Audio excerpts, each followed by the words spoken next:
And often when you ask people, what's Mm. keeping you awake at Mm. night, or what's stressful for you at the moment, they often will bring up people-related issues at work. It's often a common thing. They'll be like, "Oh my goodness, I got a performance manager someone, or I've got a colleague who, we're having challenges," and so it's often quite interpersonal, and you're going to have conversations with them.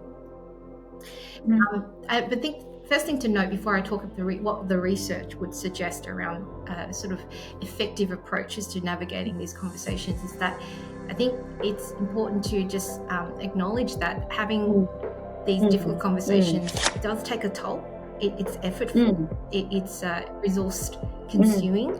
You sort of have to have headspace, right? And you got to have had a good night's sleep, and really feel like you're prepared for these conversations. You can't come in sort of half sort of there but not there. It's just really setting yourself up for failure, right? So first of all, it's difficult for a reason, right? It's inherently difficult, and they're often difficult and therefore take a lot of your energy to manage, because they often involve a lot of emotions. So I'll speak about emotions because that's clearly part of my work around well-being as well.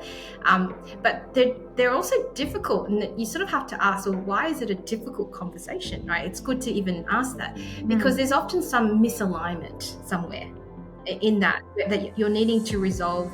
People aren't necessarily on the same page. These are the common elements of what makes it challenging, right? So there's something there that is misalignment. There's a lot of emotions that people aren't necessarily on the same page, and you're having to realign and bring them. So that's the sort of the context. So there's different approaches and this, to having difficult conversations. And I think I just want to say that, first of all, it's really tempting, and it's even a default to want to start a difficult conversation with a strong and a firm view of your position on the matter. It's tempting to start a conversation with your point of view, and it's default. And often when you're so passionate about it because you've got a strong view on the matter, you could launch into a conversation with the view to advocate for your perspective.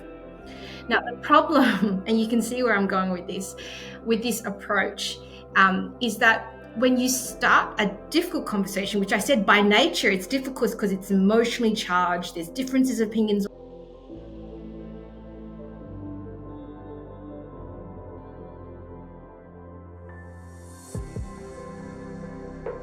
Thanks for watching. Please like, comment, share, subscribe to the Wisdom Inside Out. Please follow me on this social media platform.